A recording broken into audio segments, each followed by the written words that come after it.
Hello बच्चों, कैसे हो? बढ़िया। आप बढ़िया तो मैं भी बढ़िया। तो देखो बच्चों, आज हमें क्या पढ़ाई करनी है। आज है हमारे पास कक्षा 12 का रसायन विज्ञान, जिसमें हम रिवीजन कर रहे हैं 2025-26 बोर्ड एग्जाम के लिए। रिवीजन का आज हमारे पास लेक्चर नंबर 16 है। 15 लेक्चर आपको प्लेलिस्ट में मिल जाएंगे। और आज हम स्टार्ट करने जा रहे हैं अपना 7वां यूनिट, जिसका नाम है अल्कोहल, फिनॉल एंड ईथर। और पहला लेक्चर है। 2 लेक्चर में हम इस यूनिट का भी रिवीजन कंप्लीट कर देंगे। आज हम 50% रिवीजन इसका कंप्लीट कर देंगे, ठीक है। और कल के यानी नेक्स्ट लेक्चर में आपको पूरा 7वां यूनिट हमारा कंप्लीट हो जाएगा।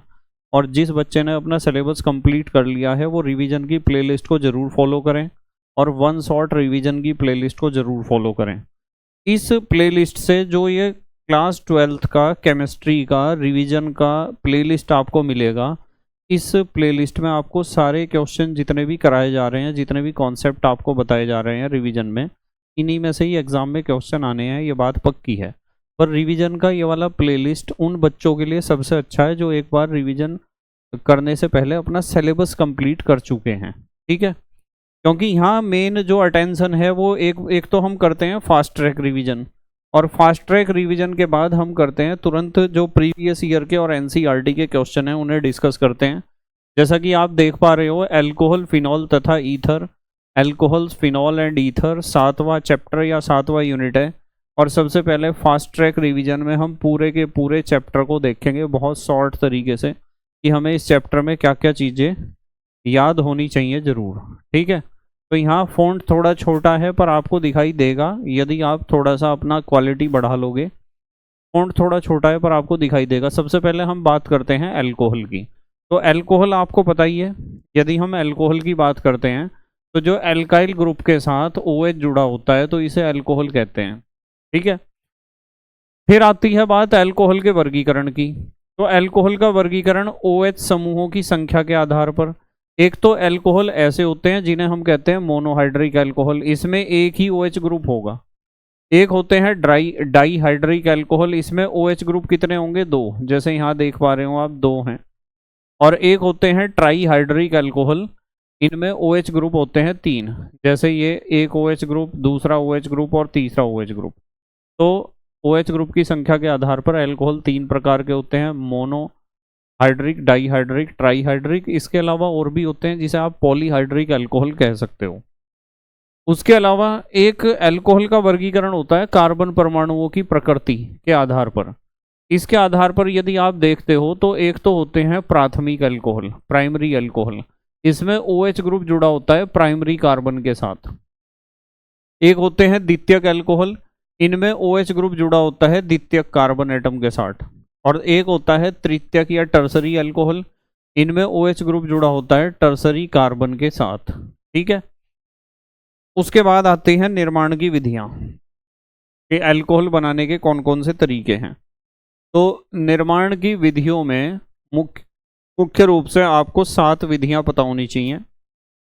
एक तो है अल्कीन, यानी जब कार्बन कार्बन के बीच डबल बॉन्ड होता है तो उसे हम कहते हैं अल्कीन।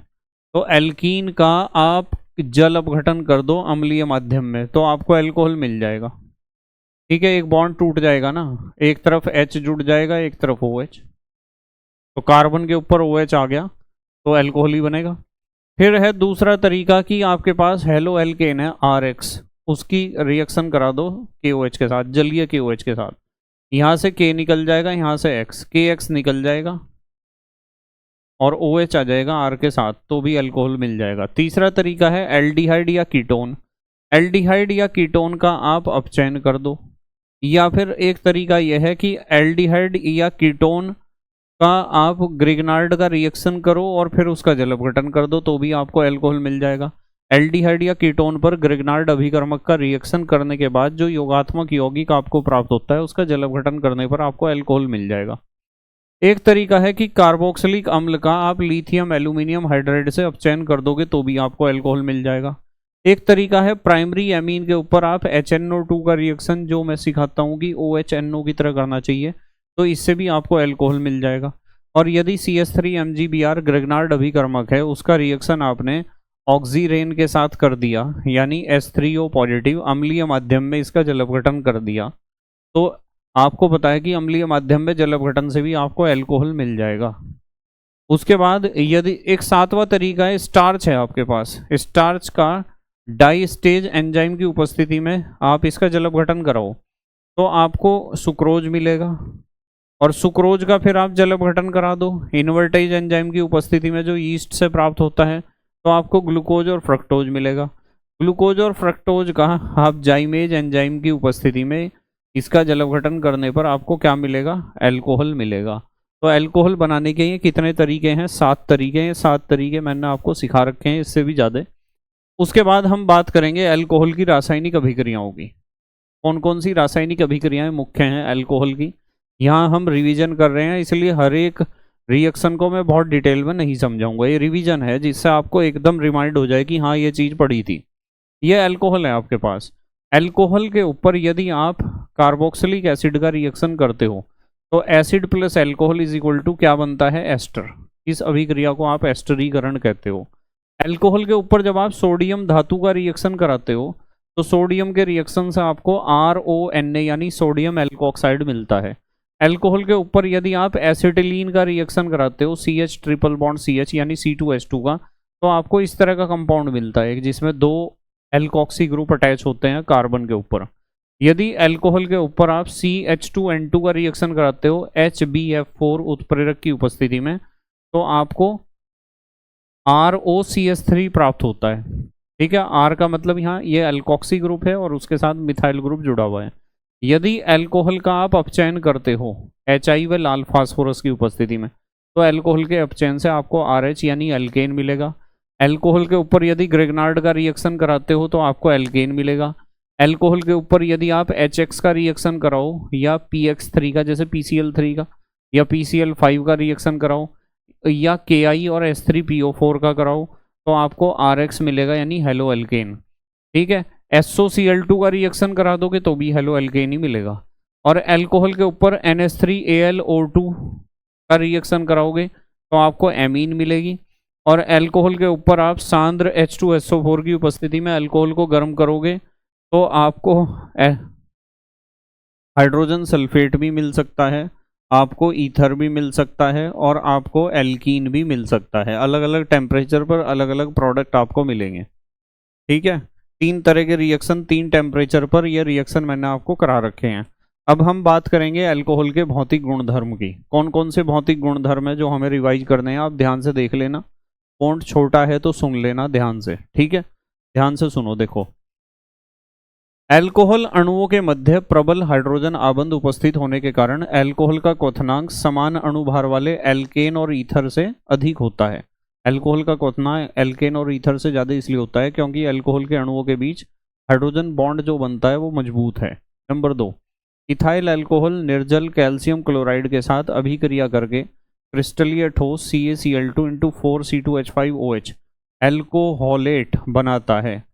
इसी कारण इथाइल अल्कोहल को शुष्क करने के लिए निर्जल कैल्शियम क्लोराइड का प्रयोग नहीं किया जा सकता। ये बहुत इंपॉर्टेंट है, ध्यान रखना इस चीज़ को कि इथाइल अल्कोहल को निर्जल कैल्शियम क्लोराइड के साथ जब भी रिएक्शन कराओगे तो आपको अल्कोहोलेट मिलेगा। इसलिए आप अल्कोहल को शुष्क करने के लिए निर्जल कैल्शियम क्लोराइड का इस्तेमाल नहीं करोगे क्योंकि निर्जल कैल्शियम क्लोराइड इथाइल अल्कोहल के साथ रिएक्शन कर जाएगा। नंबर 3, अणुभार में वृद्धि के साथ पृष्ठीय क्षेत्रफल में वृद्धि होने के कारण वांडर वाल में भी वृद्धि हो जाती है, वांडर वाल बल में, जिस कारण क्वथनांक बढ़ जाता है।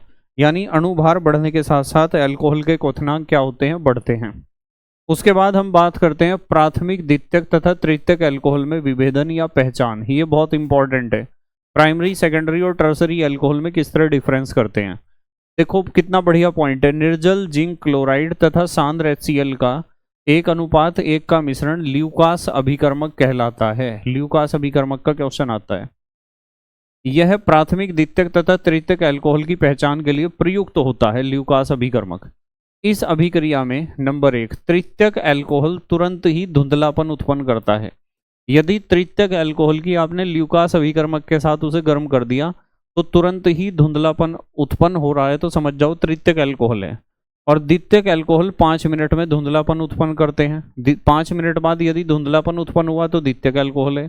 और प्राथमिक अल्कोहल साधारण ताप पर धुंधलापन उत्पन्न नहीं करते हैं, परंतु गर्म करने पर धुंधलापन उत्पन्न करते हैं। यदि साधारण ताप पर धुंधलापन नहीं उत्पन्न हो रहा पर गर्म करने पर उत्पन्न हो रहा है तो समझ जाओ प्राथमिक अल्कोहल है। तो ल्यूकास अभिकर्मक निर्जल जिंक क्लोराइड और HCl का बराबर मात्रा में मिश्रण होता है। इसका प्रयोग किया जाता है प्राथमिक, द्वितीयक और तृतीयक अल्कोहल में अंतर पता करने में, क्या कौन सा अल्कोहल है विभेद करने में। फिर मेथेनॉल के उपयोग। मेथेनॉल एक तो फॉर्मल्डिहाइड बनाने में, एक रंजक दवाई, पेंट, वार्निश आदि के निर्माण में मेथेनॉल का प्रयोग किया जाता है। इसी तरीके से इथेनॉल के उपयोग आपको पता होने चाहिए। मेथिलीकृत स्प्रिट बनाने में, पेंट, सल्फर, आयोडीन, गोंद आदि के विलायक के रूप में, और अल्कोहलिक पेय पदार्थ तथा मदिरा के निर्माण में। नंबर 4, मोटर व हवाई जहाज़ों में ईंधन के रूप में प्रयोग किया जाता है इथाइल अल्कोहल। E20 आजकल आप देख रहे होंगे। सौंदर्य प्रसाधनों में, क्योंकि यह एक अच्छा विलायक है तथा उदासीन प्रकृति होने के साथ साथ विषैला भी नहीं होता है। ये हो गए इसके इथाइल अल्कोहल के उपयोग। फिर मिथाइल अल्कोहल और इथाइल अल्कोहल यानी मिथेनॉल और इथेनॉल के बाद आता है फिनॉल। फिनॉल के बारे में क्या क्या पता होना चाहिए। यह बेंजीन का हाइड्रोक्सी व्युत्पन्न है, यानी बेंजीन रिंग के ऊपर जब OH आ जाता है तो इसे फिनॉल कहते हैं। इसमें एक या एक से अधिक OH समूह एरोमेटिक वलय से सीधे जुड़े रहते हैं। फिनॉल पूतिरोधी यानी एंटीसेप्टिक तथा विसंक्रामी यानी डिसइंफेक्टेंट दोनों का कार्य करता है। एक सवाल आता है फिनॉल की अम्लीय प्रकृति के बारे में। तो फिनॉल की अम्लीय प्रकृति के बारे में आपको क्या पता होना चाहिए। ध्रुवीय OH समूह की उपस्थिति तथा फिनॉक्साइड आयन इसे कहते हैं कि ये जो बेंजीन रिंग है इसके ऊपर O है और नेगेटिव चार्ज, इसे कहते हैं फिनॉक्साइड आयन। तो ध्रुवीय OH समूह की उपस्थिति तथा फिनॉक्साइड आयन के अनुनाद स्थायीकरण के कारण जब फिनॉल है हमारा वो यहाँ से एक H पॉजिटिव आयन निकाल देता है ना, तो बेंजीन रिंग के साथ जो O जुड़ा हुआ है उसके ऊपर नेगेटिव चार्ज आ जाता है, इसे कहते हैं फिनॉक्साइड आयन। और फिनॉक्साइड आयन की मैंने आपको 5 अनुनादी संरचनाएं बनवा रखी हैं। फिनॉक्साइड आयन ज़्यादा स्थायी होता है ना, H पॉजिटिव निकालने के बाद जो C6H5O नेगेटिव आयन बना फिनॉक्साइड आयन, उसकी 5 अनुनादी संरचनाएं हैं, और जिस स्पीसीज की जितनी ज़्यादा अनुनादी संरचनाएं होती हैं वो उतना ही ज़्यादा स्थायी होता है, इसलिए H पॉजिटिव निकालना पसंद करेगा ये। तो ध्रुवीय OH समूह की उपस्थिति तथा फिनॉक्साइड आयन के अनुनाद स्थायीकरण के कारण फिनॉल शीघ्रता से एक प्रोटॉन निर्गत करता है, यानी एक H पॉजिटिव निकालता है, अर्थात अम्लीय गुण प्रदर्शित करता है। इलेक्ट्रॉन आकर्षी समूह, ये ध्यान से समझ लेना। मतलब कोई भी पूछता है फिनॉल अम्लीय क्यों है, क्योंकि वो H पॉजिटिव आयन रिलीज करने के बाद जो उसका नेगेटिव आयन बनेगा फिनॉक्साइड आयन, वो ज़्यादा स्थायी होगा अनुनाद के कारण, इसलिए वो H पॉजिटिव आयन को रिलीज करना पसंद करता है, और जो H पॉजिटिव आयन को रिलीज करता है उसे हम कहते हैं कि वो एसिड है।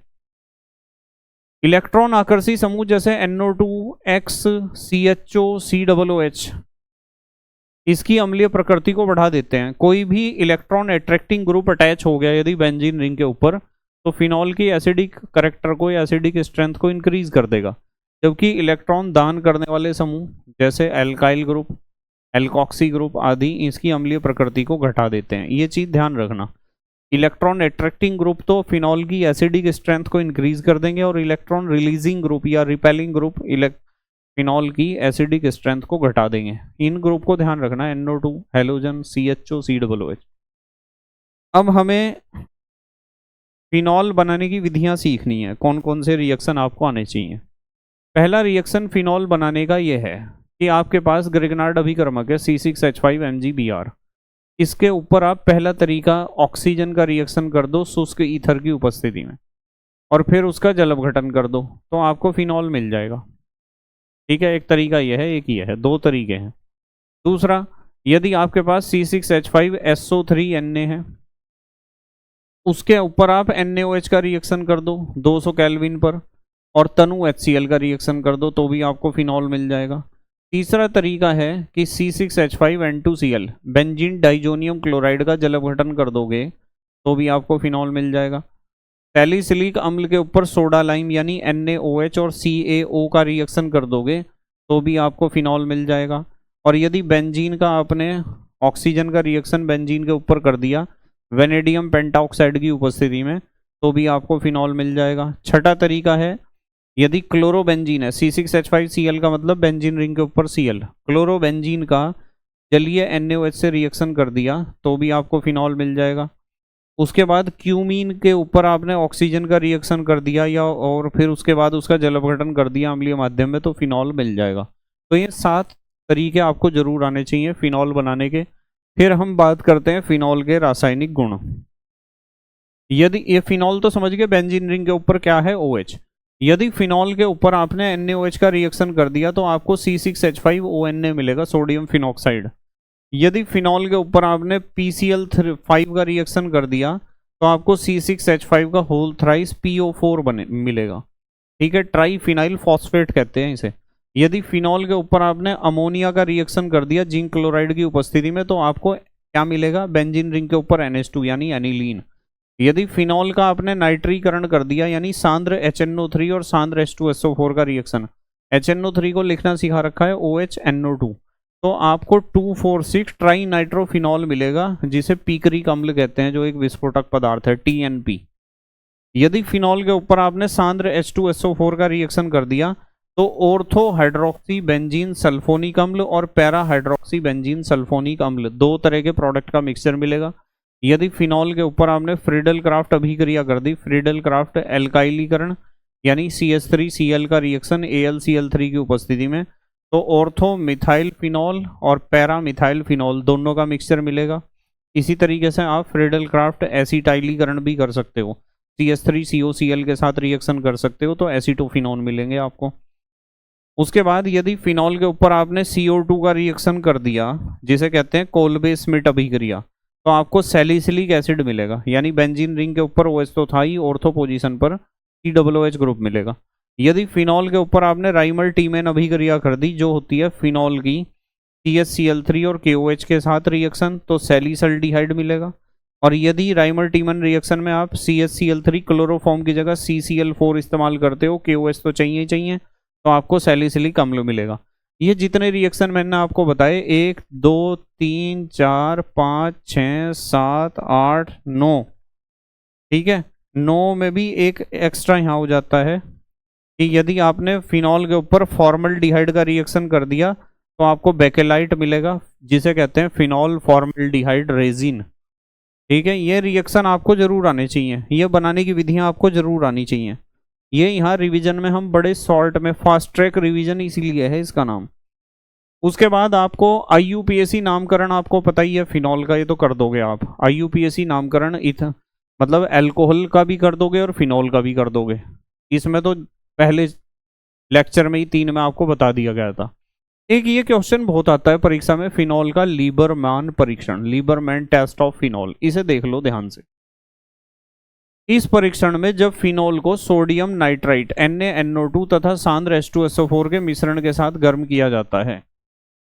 ठीक है, देखो ये फिनॉल है, सांद्र H2SO4 और NaNO2 के साथ हम गर्म करते हैं फिनॉल को, तो एक विशिष्ट नीला या हरा रंग प्राप्त होता है। तो नीला रंग मिलेगा या हरा रंग मिलेगा। इस मिश्रण को जल के साथ तनु करने पर, फिर इसमें जल मिला देंगे, जल मिलाने पर रंग लाल हो जाता है, लाल रंग हो जाता है, तथा सोडियम हाइड्रोक्साइड विलयन को आधिक्य में मिलाने पर यह पुनः नीला हो जाता है। NaOH के यदि अधिकता में NaOH में मिला दोगे तो नीला रंग दोबारा आपको प्राप्त हो जाएगा। इसे कहते हैं फिनॉल का लीबरमैन टेस्ट। आपके पास फिनॉल है, सांद्र H2SO4 और NaNO2 के साथ उसे गर्म करो, नीला रंग हो जाएगा विलयन का। उसमें आप पानी मिलाओगे तो नीला रंग लाल में कन्वर्ट हो जाएगा, और आप उसमें NaOH मिलाओगे अधिक मात्रा में तो वो फिर दोबारा से नीला हो जाएगा। इससे पता चलता है कि जो यौगिक आपको दिया गया था वो फिनॉल है। फिर आपको पता होने चाहिए फिनॉल के एक मिनट, फिर आपको पता होना चाहिए फिनॉल के भौतिक गुण। फिनॉल द्रव या निम्न गलनांक वाले ठोस होते हैं। अंतरा अणुक हाइड्रोजन आबंध की उपस्थिति के कारण फिनॉल का क्वथनांक उच्च होता है। नंबर 3, यह ठंडे जल में कम घुलनशील जबकि कार्बनिक विलायकों में अधिक घुलनशील होते हैं। फिर आपको पता होने चाहिए फिनॉल के उपयोग। नंबर 1, बिसफिनॉल फिनोफ्थलीन तथा एजो रंजक के निर्माण में प्रयोग किया जाता है। बेकेलाइट, सैलिसिलिक अम्ल, एस्पिरिन आदि बनाने में। नंबर 3, पूतिरोधी तथा कीटाणुनाशक के रूप में। ये इसके उपयोग हैं। फिर हम ईथर पर आते हैं। हम ईथर तीसरी चीज है इस चैप्टर में। ईथर एल्कोहल है, फिनॉल है और ईथर है, यही तो चैप्टर का नाम है। ईथर के बारे में भी आपको थोड़ी जानकारी होनी चाहिए। वे कार्बनिक यौगिक जिनका सामान्य सूत्र ROR होता है ईथर कहलाते हैं।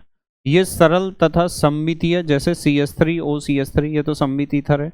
मिश्रित या असम्मितीय ऐसे होते हैं जिनमें दोनों तरफ अलग अलग ग्रुप अटैच हों, जैसे इधर CH3 है, इधर C2H5। फिर बात आती है इनका IUPAC नामकरण। एल्कोक्सी एल्केन होता है, आपको पता है। अम्लीय प्रकृति में ऐसा होता है कि जो एल्काइल, जो ROR है ना, इसमें ऑक्सीजन के पास 2 लॉन पेयर ऑफ इलेक्ट्रॉन हैं और उन्हें वो किसी को भी दे सकता है। ठीक है, तो ध्यान रखो इस चीज का। अम्लीय प्रकृति की जब बात आती है तो ईथर दुर्बल लुईस अक्षार की भांति व्यवहार करते हैं।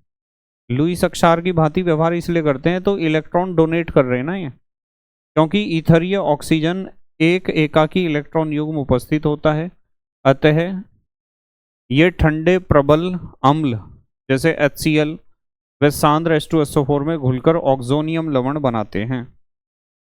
यानी इनकी प्रकृति थोड़ी सी क्षारीय होती है, क्योंकि ऑक्सीजन एटम जो बीच में है दोनों एल्काइल या एराइल ग्रुप के, उसके पास लॉन पेयर ऑफ इलेक्ट्रॉन है, वो डोनेट कर सकता है। और लुईस ने कहा था कि जो इलेक्ट्रॉन के जोड़े को डोनेट करता है वो लुईस बेस होता है और जो एक्सेप्ट करता है वो लुईस अम्ल होता है।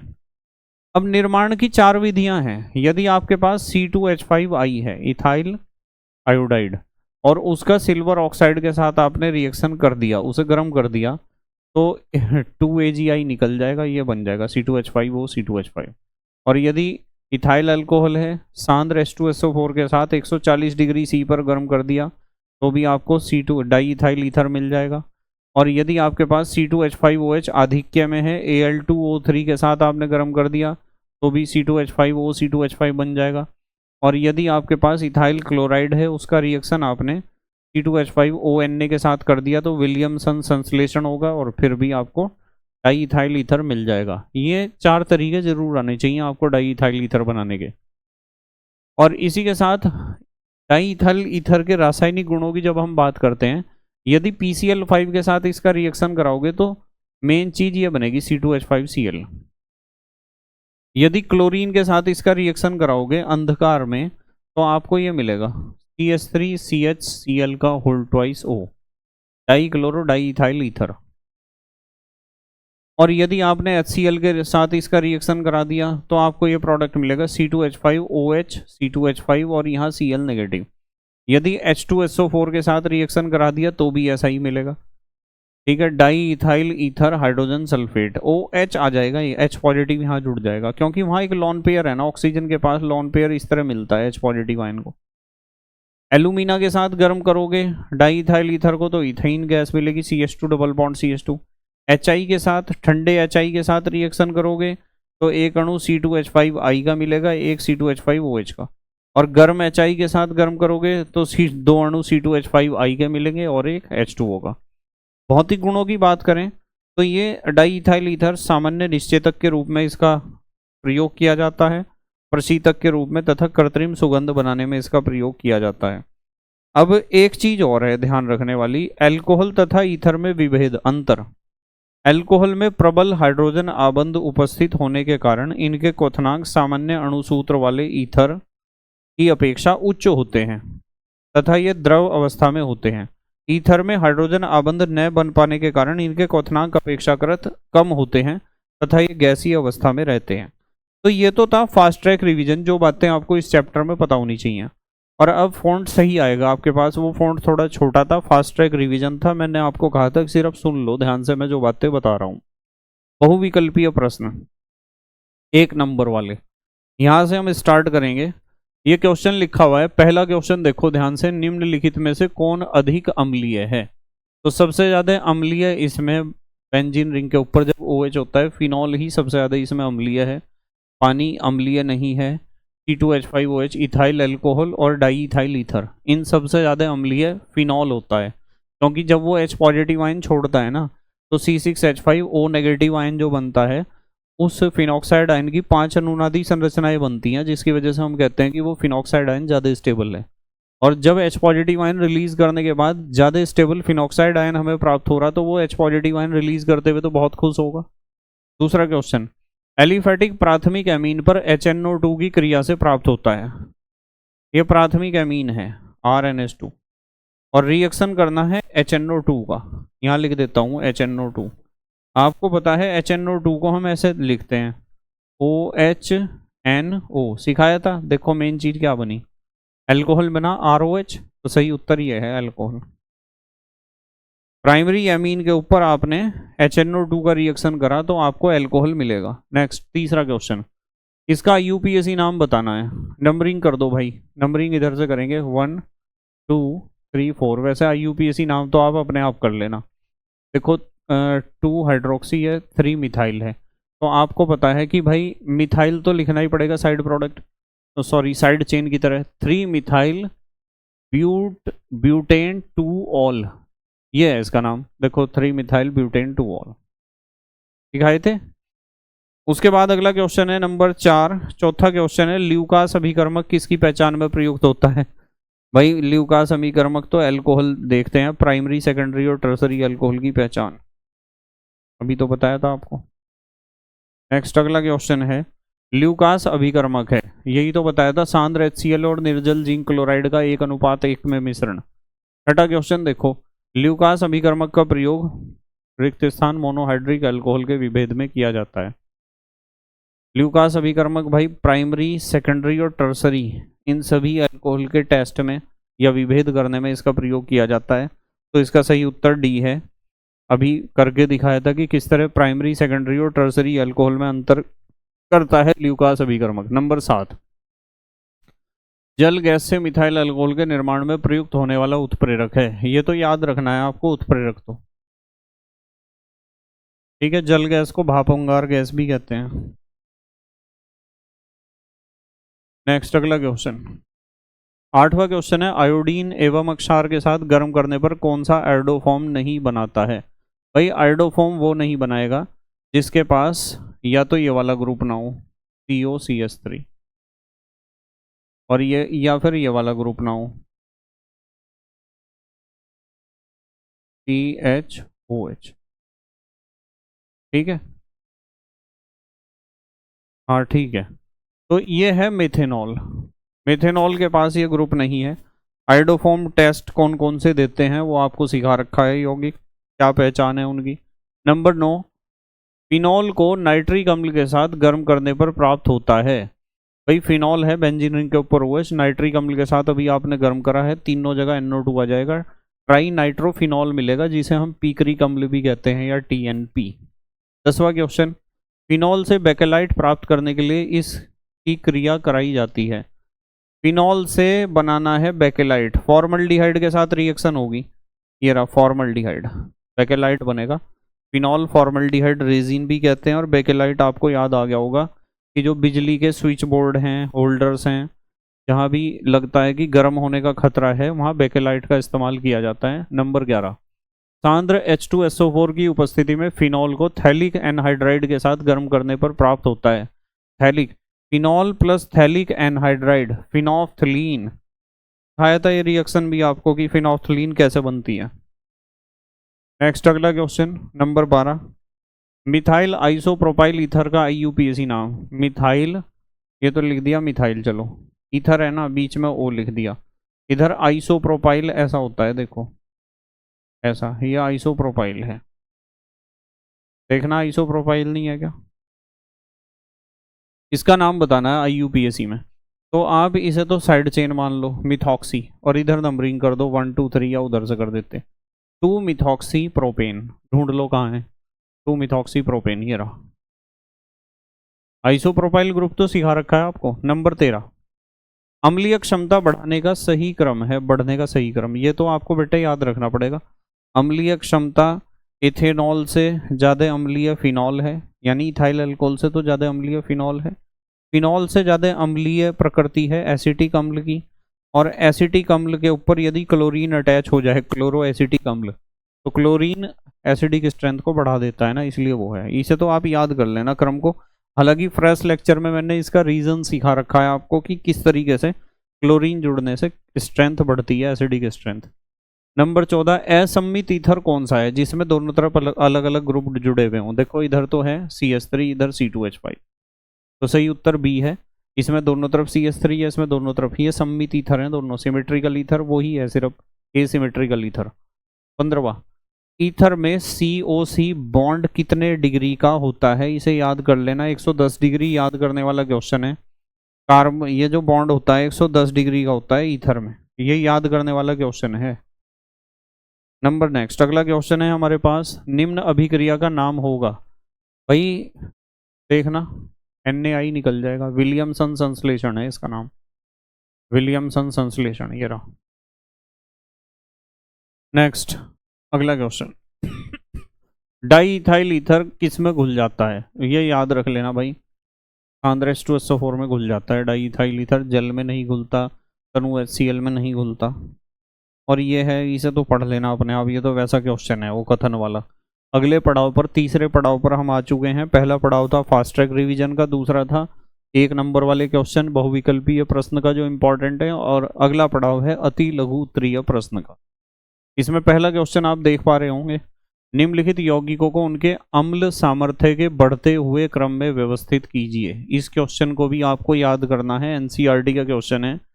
देखो प्रोपेन 1 ऑल, प्रोपेनॉल से ज्यादा अम्लीय है 4 मिथाइल फिनॉल। फिनॉल ज्यादा अम्लीय है भाई, इथाइल मतलब अल्कोहल से ज्यादा अम्लीय फिनॉल होता है, पर इसमें मिथाइल आ गया। फिनॉल यदि पूरा फिनॉल है तो होगा ही ज्यादा, पर इसमें मिथाइल ग्रुप जुड़ गया ना, चौथे कार्बन पर मिथाइल ग्रुप जुड़ चुका है, इसलिए उसने फिनॉल से इसकी अम्लीय स्ट्रेंथ, एसिडिक स्ट्रेंथ घटा दी कुछ, समझ रहे। प्रोपेन 1 ऑल तो अल्कोहल है, उससे ज्यादा अम्लीय इसे होना चाहिए था, पर फिनॉल में जब methyl group CH3 electron repelling group जुड़ गया तो वो एसिडिक स्ट्रेंथ को घटा दिया, इसलिए हमने इसके और इसके बीच में रखा इसे। फिनॉल से ज्यादा अम्लीय होगा 3 नाइट्रोफिनॉल, क्योंकि NO2 ग्रुप जो है इलेक्ट्रॉन अट्रैक्टिंग ग्रुप है, जो फिनॉल की एसिडिक स्ट्रेंथ को बढ़ा देता है। 1 नाइट्रो है इसमें, इसलिए एसिडिक स्ट्रेंथ बढ़ गई। यहाँ देखो 3,5 डाई नाइट्रो फिनॉल में, यहाँ 2 नाइट्रो ग्रुप आ गए तो एसिडिक स्ट्रेंथ और भी ज्यादा बढ़ गई। और यहाँ देखो ट्राई नाइट्रो, यहाँ 3 आगे नाइट्रो ग्रुप, तो एसिडिक स्ट्रेंथ और भी ज्यादा बढ़ गई। ये लॉजिक है, इसमें ध्यान रखना भाई। ये तो प्रोपेन 1 ऑल तो अल्कोहल है, अल्कोहल से ज्यादा अम्लीय फिनॉल होता है, पर फिनॉल में यदि मिथाइल जुड़ गया, एक मिथाइल ग्रुप, तो उसने फिनॉल की एसिडिक स्ट्रेंथ को थोड़ा सा घटा दिया। नाइट्रो ग्रुप 1 है, नाइट्रो ग्रुप 2 है, नाइट्रो ग्रुप 3 है। नाइट्रो ग्रुप फिनॉल की एसिडिक स्ट्रेंथ को क्या कर देता है? बढ़ा देता है। नेक्स्ट अगला क्वेश्चन, फिनॉल के महत्वपूर्ण अनुप्रयोगों का उल्लेख कीजिए। अनुप्रयोग फिनॉल के उपयोग बताने हैं, ये तो बता दोगे आप। उसके बाद तीसरा क्वेश्चन देखो ध्यान से क्या है। तीसरा क्वेश्चन इन्होंने दिया है हमें कि आप अल्कोहल के क्वथनांक कार्बन परमाणुओं की संख्या बढ़ने पर बढ़ते हैं, लेकिन अल्कोहल में शाखन बढ़ने पर कम होते हैं। कह रहे कि अल्कोहल के जो क्वथनांक हैं वे कार्बन परमाणुओं की संख्या बढ़ने पर बढ़ते हैं, इसलिए क्योंकि कार्बन परमाणुओं की संख्या जब बढ़ेगी तो अणुभार बढ़ेगा, अणुभार बढ़ेगा तो पृष्ठीय क्षेत्रफल बढ़ेगा, और पृष्ठीय क्षेत्रफल बढ़ेगा तो अल्कोहल के अणुओं के बीच जो वांडरवाल बल लग रहे हैं उनकी वैल्यू बढ़ेगी, ज्यादा अधिक प्रबलता से वांडरवाल बल काम करेंगे, तो क्वथनांक तो बढ़ ही जाएंगे। पर इन्होंने कहा लेकिन अल्कोहल में शाखन बढ़ने से कम क्यों हो जाते हैं?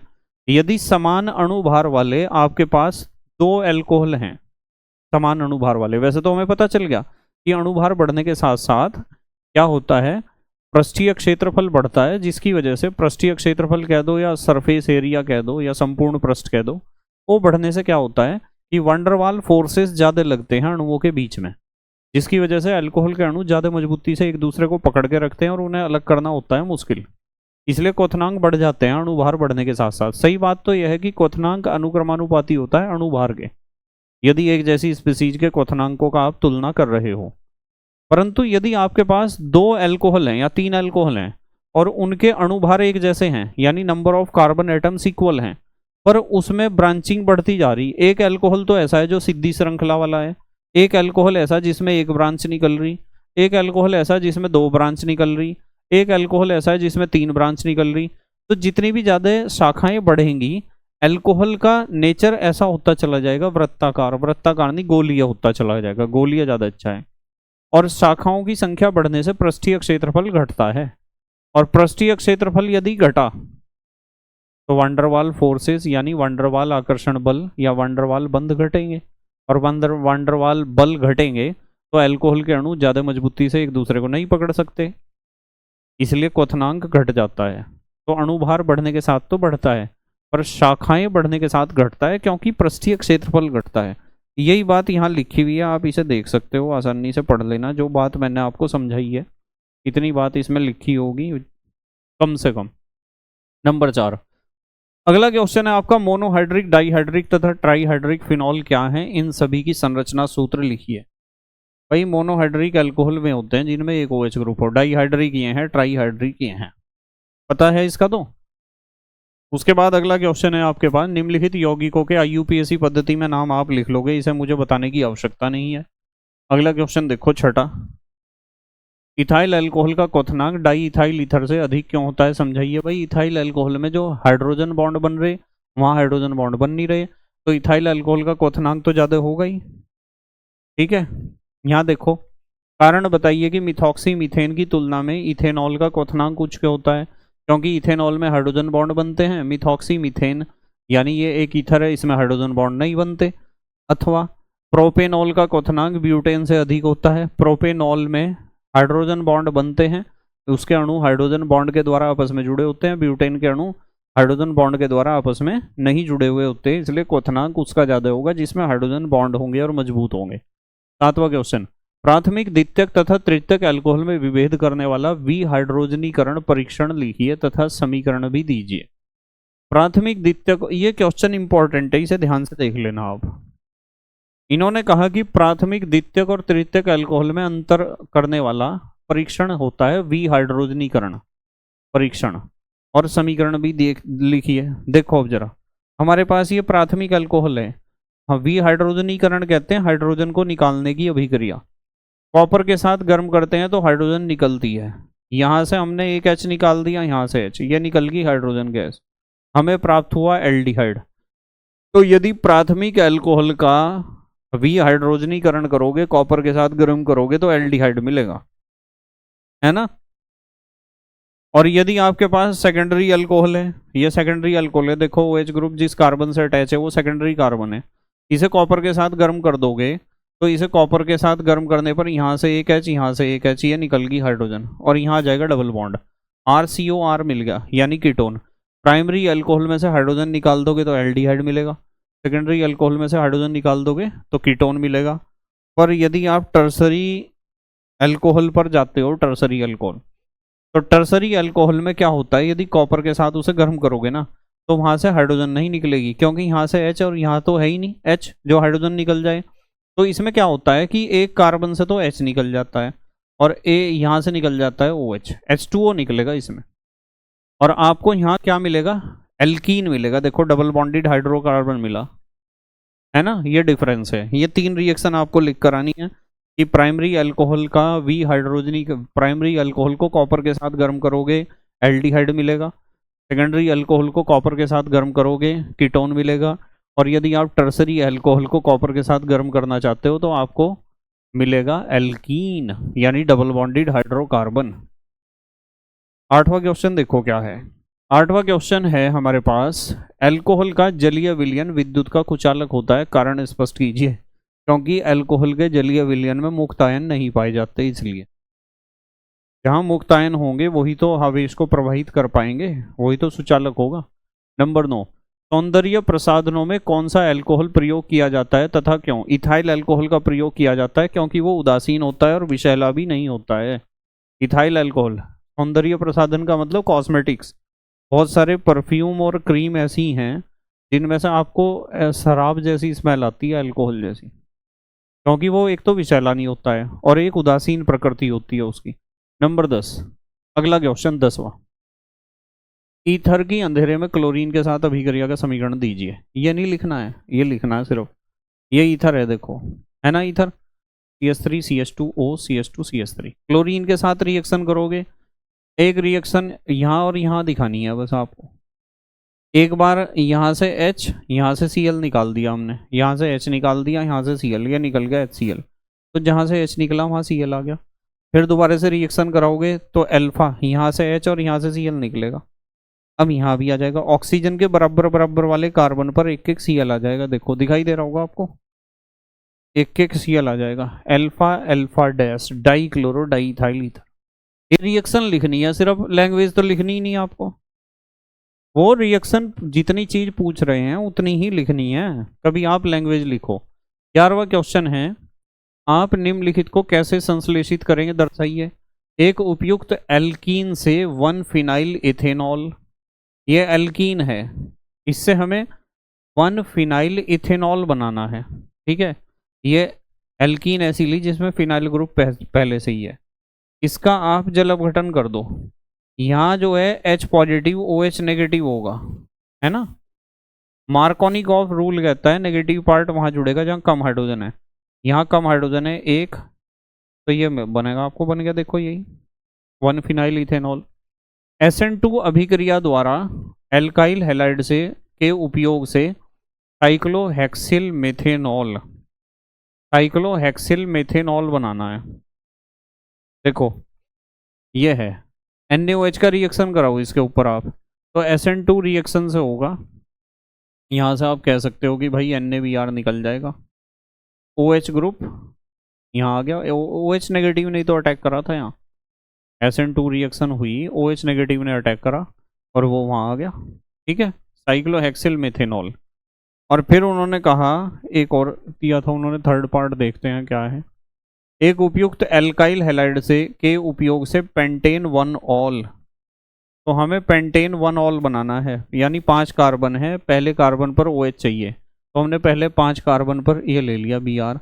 इसके ऊपर आप KOH का रिएक्शन कराओगे तो बस KBr निकल जाएगा और पहले कार्बन पर ही OH आ जाएगा। पेंटेन 1 ऑल, पेंटेन यानी 5 कार्बन की श्रृंखला के पहले कार्बन पर OH ग्रुप आ जाएगा।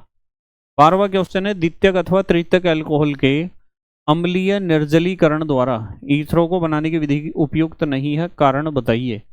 उन्होंने कहा द्वितीयक अथवा तृतीयक अल्कोहल के अम्लीय निर्जलीकरण द्वारा, यदि सेकेंडरी या टर्सरी अल्कोहल है और आप उसका अम्लीय माध्यम में निर्जलीकरण कर रहे हो तो ईथर नहीं बन पाएगा, बढ़िया रिएक्शन नहीं है। इसका कारण बताना है क्यों।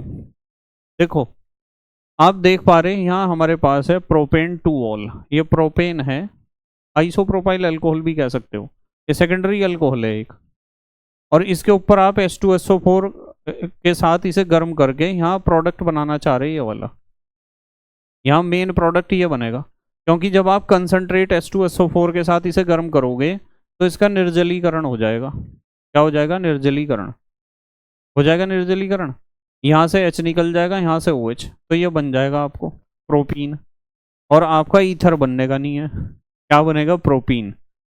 तो यहाँ ऐसा इसलिए हुआ, SN2 क्रिया विधि द्वारा प्राथमिक अल्कोहल के अम्लीय निर्जलीकरण के परिणाम स्वरूप ईथर निर्मित होते हैं। मतलब जो ईथर बनता है ना अल्कोहल से ईथर, वो SN2 रिएक्शन से बनता है, और SN2 रिएक्शन काम बढ़िया करती है प्राइमरी अल्कोहल पर। आपको पता है ये चीज़ सिखा रखी है कि प्राइमरी अल्कोहल सबसे बढ़िया तो मिथाइल अल्कोहल के ऊपर SN2 रिएक्शन काम करेगी, क्योंकि स्टेरिक हिंड्रेंस वहाँ सबसे कम होगा मिथाइल ग्रुप के ऊपर। और आप कह रहे कि सेकेंडरी और टर्सरी में इस्तेमाल करो, किंतु द्वितीयक अथवा तृतीयक अल्कोहल के उपयोग करने पर त्रिविम बाधा या त्रिविम विन्यासी बाधा या स्टेरिंग हिंड्रेंस, स्टेरिक हिंड्रेंस ना कहो तो त्रिविम विन्यासी बाधा कह सकते हो, भीड़ भड़ाका कह सकते हो। तो किंतु द्वितीयक अथवा तृतीयक अल्कोहल के को उपयोग करने पर त्रिविम बाधा के कारण एल्कीन निर्मित होते हैं, ईथर नहीं। ज़्यादा आपको एल्कीन मिलेगा, चाहे आप सेकेंडरी अल्कोहल इस्तेमाल कर लो, और टर्सरी अल्कोहल तो आपने अभी करा ही था, इसका भी हाइड्रोजनीकरण करने जा रहे थे जब भी आपको एल्कीन मिल गया था। और यहाँ सांद्र H2SO4 के साथ गर्म करोगे फिर तो H2O निकलेगा ही। तो सीधा जवाब ये है कि यदि आपके पास प्राइमरी अल्कोहल है और उसे आप कंसंट्रेट H2SO4 के साथ गर्म कर रहे तो आपको ईथर मिल जाएगा, मिथाइल अल्कोहल से भी मिल जाएगा, इथाइल अल्कोहल से भी। पर यदि आप सेकेंडरी या टर्सरी अल्कोहल को कंसंट्रेटेड H2SO4 के साथ गर्म करके सोच रहे कि आपको ईथर मिल जाएगा, तो आपको ईथर मुख्य उत्पाद के रूप में नहीं मिलेगा, आपको एल्कीन मिलेगा, डबल बॉन्डेड हाइड्रोकार्बन। क्योंकि सेकेंडरी और टर्सरी अल्कोहल में त्रिविम विन्यासी बाधा ज़्यादा होती है कि न्यूक्लियोफाइल को बैक साइड से अटैक करने में दिक्कत होती है, तो वो सब्सटीट्यूशन रिएक्शन दिखाता ही नहीं, माने प्रतिस्थापन SN2 रिएक्शन ना दिखाकर वो पसंद करता है विलोपन अभिक्रिया को दिखाना, प्रतिस्थापन अभिक्रिया को ना दिखाकर। 13वां क्वेश्चन है, आणविक सूत्र C7H8O वाले मोनोहाइड्रिक फिनॉल की संरचनाएं तथा यूपीएसी नाम। तो ये तो आपको संरचनाएं बनानी है भाई। देखो कार्बन इसमें 7 है, हाइड्रोजन 8 है, ये बनानी है संरचनाएं, इसमें तो कुछ ज़्यादा समझने वाली बात नहीं है। 14वां क्वेश्चन है, अल्कोहल और फिनॉल की जल में विलेयता के कारण स्पष्ट कीजिए अथवा निम्नलिखित को समझाइए। निम्न अणुभार के अल्कोहल जल में विलय होते हैं, क्योंकि कम अणुभार वाले अल्कोहल जो हैं उनमें हाइड्रोजन बॉन्ड संभाल लेता है कम वजन को, हाइड्रोजन बॉन्ड बनता है बढ़िया पानी के साथ। और अल्कोहल और फिनॉल की जल में विलयता की बात कर रहे हैं तो कम अणुभार वाले अल्कोहल तो पानी में घुल जाएंगे, क्योंकि वे पानी के साथ बढ़िया हाइड्रोजन बॉन्ड बना लेंगे। पर उच्च अणुभार वाले अल्कोहल पानी में जैसे जैसे अणुभार बढ़ेगा ना, तो अल्कोहल की जल में घुलनशीलता घटेगी, क्योंकि उसमें अल्काइल ग्रुप बड़ा होता चला जाएगा। अल्कोहल ROH, OH को तो जल से प्यार है, जो हाइड्रोजन बॉन्ड बनाएगा पानी के साथ, पर जो R है अल्काइल ग्रुप है वो जल विरोधी है या हाइड्रोफोबिक है, वो तो प्योर ऑर्गेनिक है ना। तो जैसे जैसे अणुभार बढ़ेगा अल्काइल ग्रुप का साइज बढ़ेगा, और अल्काइल ग्रुप पानी में घुलना नहीं चाहता, तो अणुभार बढ़ने के साथ साथ अल्कोहल की जल में विलेयता घटती है। हाइड्रोजन बॉन्ड तो बनेगा पर वो स्थिर नहीं रह पाएगा। और इन्होंने कहा कि निम्न अणुभार वाले अल्कोहल जल में विलय क्यों होते हैं, क्योंकि निम्न अणुभार वाले अल्कोहल जल के साथ बढ़िया हाइड्रोजन बॉन्ड बना लेते हैं, उसमें जो हाइड्रोफोबिक भाग है, जल विरोधी भाग है अल्काइल ग्रुप, वो छोटा होता है। अथवा अल्कोहल की जल में विलेयता समझाइए, समझा दी। ईथर की जल में विलेयता बहुत कम होती है, क्यों होती है, क्योंकि वो ईथर पानी के साथ हाइड्रोजन बॉन्ड नहीं बना पाता, इसलिए ईथर पानी में घुलते ही नहीं है। ये सारी बातें स्पष्ट कर दी आपको, यही बात यहाँ लिखी होंगी, आप पढ़ लेना। 15वां क्वेश्चन है, आपको बेंजीन, सांद्र H2SO4 और NaOH दिए गए हैं। इन अभिकर्मकों के प्रयोग द्वारा फिनॉल के निर्माण का समीकरण लिखिए अथवा फिनॉल बनाने की विधि का रासायनिक समीकरण लिखिए। देखो ये बेंजीन है हमारे पास, इस बेंजीन के ऊपर सांद्र H2SO4 का रिएक्शन करा आपने, सल्फोनीकरण, तो यहाँ SO3H ग्रुप आ गया, बेंजीन सल्फोनिक एसिड। इसके ऊपर NaOH का रिएक्शन कराओगे तो यहाँ क्या होगा, HHSO3, Na2SO3 निकल जाएगा, Na2SO3 निकाल दो, H2SO3 निकालना चाहिए। बेंजीन रिंग के ऊपर ONA आ जाएगा, सोडियम फिनॉक्साइड। सोडियम फिनॉक्साइड के ऊपर आप तनु HCl का रिएक्शन कर दो, NaCl निकल जाएगा और ये आ जाएगा आपका फिनॉल। ये रिएक्शन आप कर सकते हो और आसान रिएक्शन है। अगला क्वेश्चन है, फिनॉल बनाने की किसी एक विधि का वर्णन कीजिए, अभिक्रिया से संबंधित रासायनिक समीकरण भी लिखिए, इसका रासायनिक परीक्षण किस प्रकार किया जाता है, सारी चीज़ सिखा रखी है। अथवा फिनॉल बनाने की विधि का रासायनिक समीकरण लिखिए, अथवा फिनॉल का लीबरमैन अभिक्रिया द्वारा परीक्षण, सारी चीज़ सिखा रखी है आपको। फिनॉल बनाने की एक विधि बतानी है और एक परीक्षण बताना है, परीक्षण लीबरमैन परीक्षण और ल्यूकास अभिकर्मक, ये सारे आपको करा दिए अभी थोड़ी देर पहले। 17वां क्वेश्चन है, फिनॉल की अम्लीय प्रकृति को समझाइए।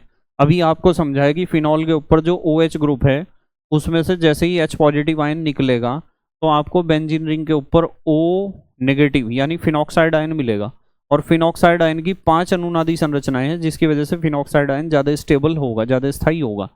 जब H पॉजिटिव आयन रिलीज करने के बाद, फिनॉल के H पॉजिटिव आयन रिलीज करने के बाद जो फिनॉक्साइड आयन प्राप्त होता है वो 5 अनुनादी संरचनाएं दिखाने के कारण बहुत ज़्यादा स्थायी होता है। तो फिनॉल क्यों नहीं निकाल लेगा H पॉजिटिव आयन, वो तो निकाल लेगा ही। और जब वो H पॉजिटिव आयन निकाल रहा तो फिनॉल तो अम्लीय प्रकृति दिखा ही रहा है। अथवा फिनॉल के अम्लीय गुण क्यों प्रदर्शित करता है, इसलिए प्रदर्शित करता है क्योंकि फिनॉल में से H पॉजिटिव आयन निकलने के बाद जो फिनॉक्साइड आयन बनता है वो बहुत ज़्यादा स्थायी होता है। अथवा फिनॉल की अम्लीयता पर संक्षिप्त टिप्पणी। अच्छा, इसमें आप ये भी बता देना जरूर कि फिनॉल के ऊपर यदि आपने मिथाइल इथाइल ग्रुप अटैच कर दिए तो उसकी अम्लीय प्रबलता घट जाएगी। इलेक्ट्रॉन अट्रैक्टिंग ग्रुप अटैच कर दिए तो अम्लीय प्रबलता बढ़ जाएगी। थोड़ी सी ये बात भी लिख देना, है ना। देखो यहाँ क्या लिखा हुआ है कि फिनॉल था, उसने H पॉजिटिव आयन रिलीज करा, फिनॉक्साइड आयन बना, अनुनाद के कारण स्थायी है। अगला क्वेश्चन देखो, फ्रीडल क्राफ्ट अभिक्रिया को उदाहरण। फ्रीडल क्राफ्ट अभिक्रिया तो पता है, फिनॉल के ऊपर आपको जरूरी नहीं कि फ्रीडल क्राफ्ट अभिक्रिया फिनॉल के ऊपर ही दिखानी है। फ्रीडल क्राफ्ट अभिक्रिया आप बेंजीन के ऊपर भी दिखा सकते हो, क्लोरोबेंजीन के ऊपर भी दिखा सकते हो। ध्यान रखना, फिनॉल के ऊपर दिखाने की जरूरत नहीं है, कहीं भी दिखाओ। आपको पता है फ्रीडल क्राफ्ट अभिक्रिया दो तरह की होती है। एक तो फ्रीडल क्राफ्ट एल्काइलीकरण जो यहाँ दिखाई गई है, यहाँ या यहाँ रिएक्शन होगा HCl या HCl, CH3 ग्रुप या तो यहाँ अटैच होगा या तो यहाँ, मेन प्रोडक्ट ये बनेगा। ठीक है ना। उसके बाद अगला क्वेश्चन है हमारे पास 19वां, फिनॉल से टोलुइन कैसे प्राप्त किया जाता है, केवल रासायनिक समीकरण देगी। फिनॉल, इसका रिएक्शन जिंक चूर्ण के साथ करा दो आप, तो यहाँ से Zn और यहाँ से O, जिंक ऑक्साइड निकल जाएगा यहाँ से, और आपको बेंजीन मिल जाएगा। और बेंजीन के ऊपर फ्रीडल क्राफ्ट एल्काइलीकरण कर दो आप, यहाँ से H, यहाँ से Cl निकल जाएगा, बन गया टोलुइन। ठीक है, बेंजीन के ऊपर आपने फ्रीडल क्राफ्ट एल्काइलीकरण कर दिया, CH3Cl मिथाइल क्लोराइड का रिएक्शन कर दिया। देखो 20वां क्वेश्चन देखो क्या है, ऑर्थो तथा पैरा नाइट्रोफिनॉल के मिश्रण को भाप आसवन द्वारा पृथक करने में भाप वाष्पशील समावयवी का नाम बताइए, इसका कारण दीजिए। अभी मैं बता रहा हूँ आपको कौन सा है। भाप के साथ वो उड़ेगा जिसे एक दूसरे से कोई मतलब नहीं है। ऑर्थो, ये है ऑर्थो नाइट्रोफिनॉल, यहाँ जो है ये OH ग्रुप है, इसके जस्ट बराबर में NO2 ग्रुप है। आप OH यहाँ NO2 यहाँ दिखा सकते हो। ऑर्थो नाइट्रोफिनॉल को देखो तो इसमें एक ही अणु के अंदर हाइड्रोजन बंध बन रहे हैं, जिसे हम कहते हैं अंतरा आणविक हाइड्रोजन बंध। और जब ये ऑर्थो नाइट्रोफिनॉल के अणु के अंदर ही हाइड्रोजन बॉन्ड बन जाता है, तो ऑर्थो नाइट्रोल फिनॉल के सारे अणुओं को एक दूसरे से कोई मतलब नहीं होता, सारे अलग थलग पड़े रहते हैं और वे भाप के साथ आसानी से उड़ जाएंगे। यही है जो भाप के साथ उड़ेगा। और यदि यहाँ हम बात करें पैरानाइट्रोफिनॉल, देखो ये OH ग्रुप है और यहाँ NO2 ग्रुप, फिर OH ग्रुप, फिर NO2 ग्रुप। एक पैरानाइट्रोफिनॉल ये है, एक ये है। पैरानाइट्रोफिनॉल के सारे अणु इस तरीके से एक दूसरे के द्वारा, एक दूसरे के साथ हाइड्रोजन बॉन्ड के द्वारा जुड़े हुए होंगे। तो पैरानाइट्रोफिनॉल के अणुओं के बीच आपस में हाइड्रोजन बॉन्ड बनता है, जिसे हम कहते हैं अंतर अणु हाइड्रोजन बॉन्ड या इंटरमॉलिक्यूलर हाइड्रोजन बॉन्ड, जिसकी वजह से पैरानाइट्रोफिनॉल के सारे अणु आपस में जुड़े हुए होते हैं। उन्हें आसानी से कोई उड़ा नहीं सकता, वे नहीं उड़ने के भाप के साथ, क्योंकि वे आपस में जुड़े हुए हैं। और इसे अपनी दो चावलों की खिचड़ी अलग ही बनानी। जिसे दुनिया से कोई मतलब नहीं है, तो दुनिया को क्यों मतलब होगा उससे। आपने देखे इस दुनिया में दो तरह के आदमी हैं, एक तो ऐसे जिन्हें किसी से कोई मतलब ही नहीं है, ना किसी से बोलना, ना किसी के हालचाल पूछने, ना किसी की खुशी में जाना, ना किसी के दुख में जाना। तो कोई उनके सुख दुख में उनकी हेल्प करने के लिए भी नहीं कोई आता है। और जिन्हें दूसरों से मतलब होता है, तो दूसरे भी उनके साथ खड़े हुए होते हैं हरदम। बिल्कुल ऐसा ही है, ये तो ऐसा है। ऑर्थो नाइट्रोफिनॉल, इसे अपने अपने से मतलब है, अपने अंदर ही बना लिया हाइड्रोजन बॉन्ड, तो भाप के साथ तो उड़ के भागेगा ही, क्वथनांक तो कम होगा ही इसका। ऑर्थो नाइट्रोफिनॉल के अणु आपस में जुड़े हुए होते हैं हाइड्रोजन बॉन्ड के द्वारा, वे आपस में जुड़े हुए हैं, उनके अंदर एकता है, तो उन्हें उड़ाना आसान नहीं है। ठीक है, ये बात यहाँ लिखी हुई होगी, पढ़ लेना आप जो बात मैंने आपको समझाई है। 21वां क्वेश्चन है, प्राथमिक द्वितीयक तथा तृतीयक बेंजाइल अल्कोहल का संरचना सूत्र। भाई बेंजाइल अल्कोहल बताना है, प्राइमरी सेकेंडरी और टर्सरी बता दोगे। बेंजाइल बेंजल बेंजो सिखा रखे हैं आपको, इसे तो बता दोगे आप आसानी से।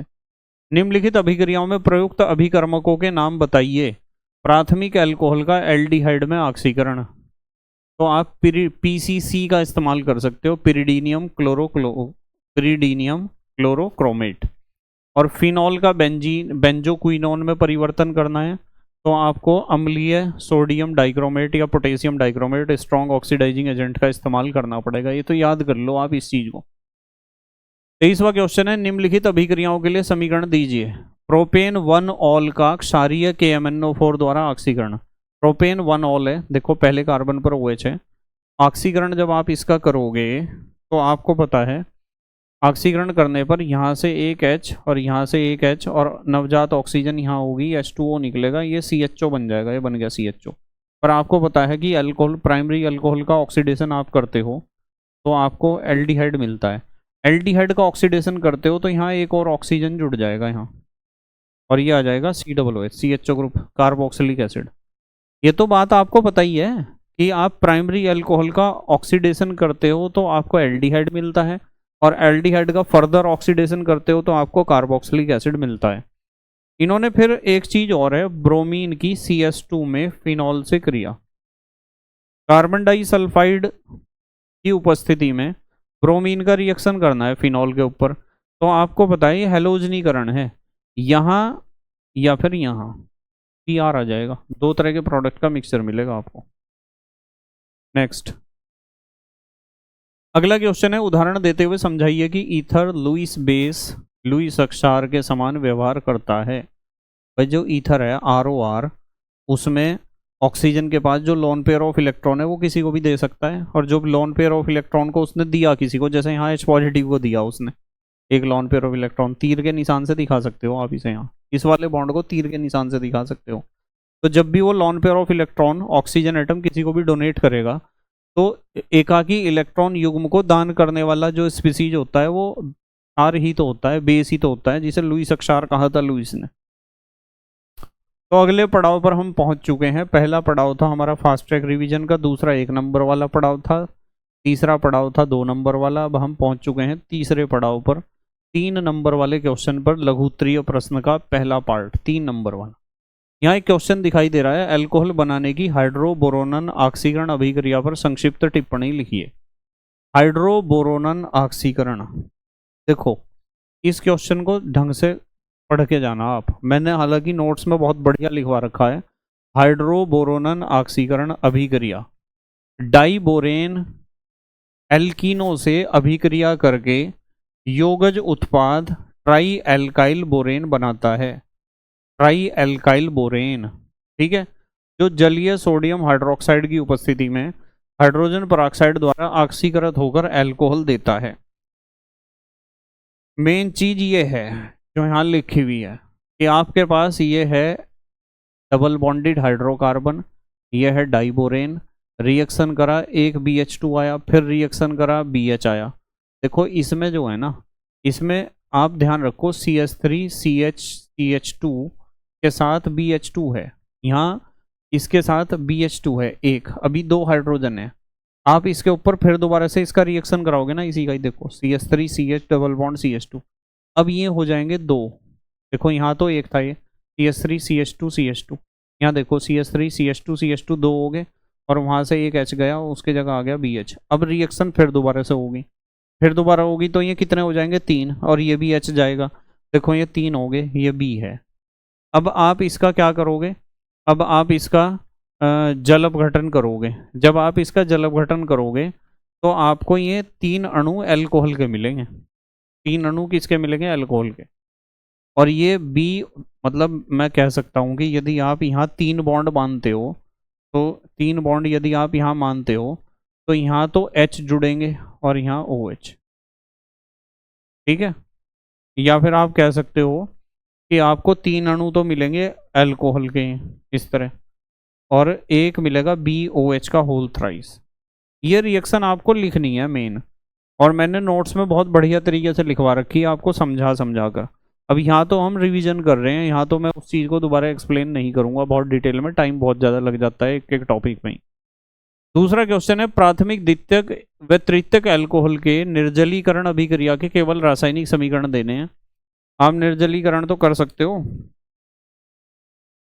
देखो ये प्राइमरी अल्कोहल है, निर्जलीकरण कर दिया 100 डिग्री C पर, और ये 140 डिग्री C पर। इथाइल अल्कोहल है, देखो इथाइल अल्कोहल 100 डिग्री C पर ये बनाता है इथाइल हाइड्रोजन सल्फेट, और इथाइल अल्कोहल को 140 डिग्री C पर कंसनट्रेट H2SO4 के साथ गर्म कर दिया तो ईथर बनेगा, डाई इथाइल ईथर। और 170 से 180 पर गर्म कर दिया तो इथाइलिन बनी। एक ही अणु से अब क्या होता है कि एक जगह से यहाँ से H, यहाँ से OH निकल जाता है, इस कार्बन से H, इस कार्बन से OH। ये तीनों रिएक्शन बहुत बढ़िया तरीके से मैंने आपको समझा रखी हैं। अब आप इसी तरीके से द्वितीयक अल्कोहल को देख लो, सेकेंडरी अल्कोहल है, सांद्र H2SO4 के साथ गर्म करोगे तो आपको क्या मिलेगा, 2 तरह के प्रोडक्ट का मिक्सचर मिलेगा। यहाँ सेट-जेफ का नियम लगेगा, OH के साथ H ये निकलेगा ना इसके मुकाबले, तो ज़्यादा प्रोडक्ट यही बनेगा। और तृतीयक अल्कोहल का निर्जलीकरण करोगे तो आप किसी का भी निकाल दो H, यहाँ से तो OH निकलना ही इस कार्बन से, ऊपर से OH H निकाल दिया, ये बन गया डबल बॉन्ड यहाँ। केवल रासायनिक समीकरण लिखना है आपको। अगला क्वेश्चन है हमारे पास, तीसरा क्वेश्चन, इथाइल अल्कोहल और मिथाइल अल्कोहल में विभेद कैसे करेंगे? दो परीक्षण दीजिए, संबंधित रासायनिक समीकरण भी दीजिए। देखो इथाइल अल्कोहल और मिथाइल अल्कोहल, सबसे पहला है सैलिसिलिक अम्ल परीक्षण। सैलिसिलिक अम्ल परीक्षण, मिथाइल अल्कोहल को सैलिसिलिक अम्ल तथा सांद्र सल्फ्यूरिक अम्ल के साथ गर्म करने पर मिथाइल सैलिसिलेट बनता है, जिसमें से ऑयल ऑफ विंटर ग्रीन जैसी मीठी गंध आती है। यदि आप मिथाइल अल्कोहल की सैलिसिलिक एसिड से रिएक्शन कराओगे, जैसे यह है मिथाइल अल्कोहल सैलिसिलिक एसिड, पता है ना, बेंजीन रिंग के ऊपर जब एक OH और ऑर्थो पोजीशन पर COOH जुड़ा हुआ हो तो इसे कहते हैं सैलिसिलिक एसिड। मिथाइल अल्कोहल जब भी सैलिसिलिक एसिड के साथ रिएक्शन करता है तो C6H4OH COOCH3, ये जो COOH था ना, इस H और इस OH के निकलने के कारण, देखो H2O निकल गया ना, यहाँ आप देख पा रहे होंगे कि ये तो H और ये तो OH निकल जाता है ना, H2O निकल जाता है, तो इस H की जगह CH3 आ गया, इसे कहते हैं ऑयल ऑफ विंटर ग्रीन। ये तो मिथाइल अल्कोहल सैलिसिलिक एसिड के साथ रिएक्शन करेगा तो ऐसा होगा, ठीक है। और यदि आप इथाइल अल्कोहल की बात करो तो इथाइल अल्कोहल में ये नहीं बनता ऑयल ऑफ विंटर ग्रीन, ये मीठी गंध सिर्फ मिथाइल अल्कोहल में आती है। पहला तो ये टेस्ट है सैलिसिलिक एसिड का टेस्ट, बढ़िया टेस्ट है मिथाइल और इथाइल अल्कोहल में। और दूसरा आयोडोफॉर्म टेस्ट है। आयोडोफॉर्म टेस्ट यदि हम बात करें तो इथाइल अल्कोहल सिर्फ आयोडोफॉर्म टेस्ट देगा, मिथाइल अल्कोहल देता ही नहीं। अभी एक क्वेश्चन भी आया था ऑब्जेक्टिव में, और पीले रंग का अवक्षेप आपको मिलेगा आयोडोफॉर्म का इसमें। ये जो है आयोडोफॉर्म अभिक्रिया या आयोडोफॉर्म रिएक्शन बहुत इंपॉर्टेंट है, ध्यान रखना, इसे तो लिख कर याद करके जाना है बिल्कुल। अगला क्वेश्चन है नंबर 4, फॉर्मल्डिहाइड एवं मिथाइल एसीटेट से मिथाइल अल्कोहल के विरचन की विधियां लिखिए। फॉर्मल्डिहाइड से मिथाइल अल्कोहल बनाना है मिथाइल एसीटेट। मिथाइल अल्कोहल की ग्रिग्नार्ड अभिकर्मक और ऑक्जेलिक अम्ल से अभिक्रियाओं के रासायनिक समीकरण लिखिए, इनके प्रमुख उपयोग भी लिखिए। तो सबसे पहले बात करते हैं विरचन की विधियां। कार्बोनिल समूह अपचायकों, किसी भी अपचायक, ये कार्बोनिल ग्रुप है, आप इसका अपचयन कर दो, अल्कोहल बन जाएगा। आपको पता है ना अल्कोहल बन जाएगा, यहाँ से बॉन्ड टूट के एक H इधर एक H इधर। जैसे आपके पास ये है HCHO, फॉर्मल्डिहाइड का हाइड्रोजन के साथ रिएक्शन निकल के साथ कर दिया तो CH3OH निकल की उपस्थिति में। और ये एस्टर है, एस्टर का जल अपघटन कर दो आप तनु NaOH की उपस्थिति में। जब आप जल अपघटन इसका करोगे तो यहाँ से HOH ऐसे ही तो होगा, बॉन्ड ऐसे ही तो टूटेगा, तो आपको ये अल्कोहल नहीं मिल गया CH3OH, एसिड मिला एक अल्कोहल मिला। इसका उल्टा रिएक्शन भी आपको आता है, acid plus alcohol is equal to ester, जिसे आप कहते हो एस्टरीफिकेशन या एस्टरीकरण। एस्टरीकरण का उल्टा रिएक्शन है। अब रासायनिक दो तो थे बनाने के तरीके, रासायनिक अभिक्रियाएं इन्होंने पूछी थी कि इसका ग्रिग्नार्ड के साथ रिएक्शन कर दोगे क्या? हाँ जी बिल्कुल कर देंगे, कर दोगे ग्रिग्नार्ड के साथ रिएक्शन। और इसका ऑक्जेलिक अम्ल के साथ रिएक्शन कर दोगे क्या? ऑक्जेलिक एसिड के साथ। ये दो रिएक्शन पूछे थे, उपयोग आप पढ़ लेना अपने आप। उसके बाद अगला क्वेश्चन है हमें, निम्नलिखित को उनकी घटती हुई अम्लीय प्रकृति के क्रम में व्यवस्थित कीजिए। देखो ये तो हमारा फिनॉल है बेचारा, यहाँ बेंजीन रिंग के ऊपर OH, और फिनॉल के ऊपर एक तो जोड़ रखा है इन्होंने CH3O ग्रुप, और एक जोड़ रखा है इन्होंने NO2 ग्रुप। तो इसने तो एसिडिक स्ट्रेंथ बढ़ा दी होगी, इसने घटा दी होगी। सबसे कमजोर, उससे प्रबल, सबसे प्रबल, ठीक है। देखो सबसे प्रबल सबसे कमजोर ये है OCH3 ग्रुप, उससे प्रबल अम्लीय प्रकृति इसकी है, सबसे प्रबल इसकी है। NO2 ग्रुप फिनॉल की एसिडिक स्ट्रेंथ को बढ़ा देता है ना, जितने भी इलेक्ट्रॉन अट्रैक्टिंग ग्रुप हैं वे फिनॉल की एसिडिक स्ट्रेंथ को बढ़ा देते हैं, अम्लीय प्रबलता को। उसके बाद है फिनॉल साइक्लोहेक्सेनॉल की तुलना में अधिक अम्लीय है।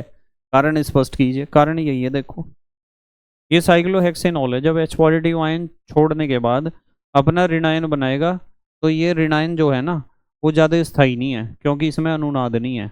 जबकि फिनॉल जब H पॉजिटिव आयन छोड़ने के बाद ये वाला ऋणायन बनाएगा, जिसे आप फिनॉक्साइड आयन कहते हो, ये ज़्यादा स्थायी आयन है। क्योंकि इसमें 5 अनुनादी संरचनाएं आपको देखने को मिलेंगी। ज़्यादा स्थायी है तो इसके बनने के चांस ज़्यादा है, इसलिए फिनॉल बहुत मज़े से खुशी खुशी H पॉजिटिव आयन रिलीज करता है और फिनॉल ज़्यादा एसिडिक स्ट्रेंथ दिखाता है, जबकि साइक्लोहेक्सेनॉल H पॉजिटिव आयन को रिलीज करते हुए ज़्यादा अच्छा महसूस नहीं करता, क्योंकि उसे पता है कि H पॉजिटिव आयन रिलीज करने के बाद मैं जिस भी रूप में ढल जाऊंगा वो ज़्यादा स्थायी नहीं है। नेक्स्ट अगला क्वेश्चन 7वां। सैलिसिलिक अम्ल, क्लोरोबेंजीन तथा टोलुइन से फिनॉल बनाने के रासायनिक समीकरण लिखिए तथा फिनॉल की क्लोरोफॉर्म और KOH से एवं सांद्र HNO3 से H2SO4 की उपस्थिति में नाइट्रीकरण कह रहे होने वाली अभिक्रियाओं के रासायनिक समीकरण लिखिए और इन अभिक्रियाओं में बने मुख्य उत्पादों के नाम। भाई सबसे पहले तो सैलिसिलिक अम्ल के ऊपर NaOH और CaO का रिएक्शन करना है आपको। आपको तो पता है इस रिएक्शन का, देखना जरा, NaHCO3 निकल जाएगा, फिनॉल बन जाएगा। ठीक है, उसके बाद यह है आपका chlorobenzene NaOH, chlorobenzene NaOH CuCl2। तो यदि यहाँ हम बात करें तो यहाँ बीच में से NaCl निकल जाएगा और फिनॉल आपका बन जाएगा। तीसरा तरीका टोलुइन है। टोलुइन का आप ऑक्सीडेशन जब करते हो तो सबको पता है टोलुइन के ऑक्सीडेशन से क्या होता है। मैं थोड़ा सा ऊपर कर देता हूँ पेज। टोलुइन का ऑक्सीडेशन करोगे तो आप पहले तो बनेगा CH2OH, फिर बनेगा CHO और फिर बनेगा COOH। डायरेक्ट COOH बना दो आप, कोई दिक्कत नहीं। उसके ऊपर सोडियम का रिएक्शन कर दोगे तो COONA आ जाएगा। उसके ऊपर सोडा लाइम का रिएक्शन कर दोगे तो बेंजीन बनेगा। बेंजीन के ऊपर ओलियम का रिएक्शन कर दिया तो बेंजीन सल्फोनिक एसिड, और बेंजीन सल्फोनिक एसिड के ऊपर NaOH का रिएक्शन कर दिया तो OH आ जाएगा यहाँ, यानी फिनॉल बन जाएगा। रासायनिक समीकरण इन्होंने एक तो ये कहा था, देखो, क्लोरोफॉर्म और KOH और OH दिखा रखा है रिएक्शन, सैलिसल्डिहाइड बनेगा। राइमर्टीमन रिएक्शन और HNO3 का रिएक्शन ट्राई नाइट्रोफिनॉल अभी बनाया था, OHNO2 की तरह लिखते हैं हम इसे। अगला क्वेश्चन, ये रिएक्शन तो सारी पढ़ा रखी है आपको।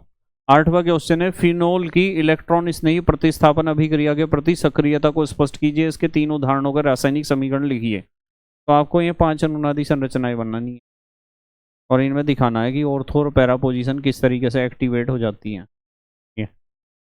यही अटैक करेगा इलेक्ट्रॉन स्नेही। फिनॉल का रिएक्शन दिखा दो ब्रोमीन के साथ, ट्राई ब्रोमोफिनॉल बन जाएगा, TBP, ट्राई ब्रोमोफिनॉल। और आप सल्फोनीकरण दिखा दो इसका,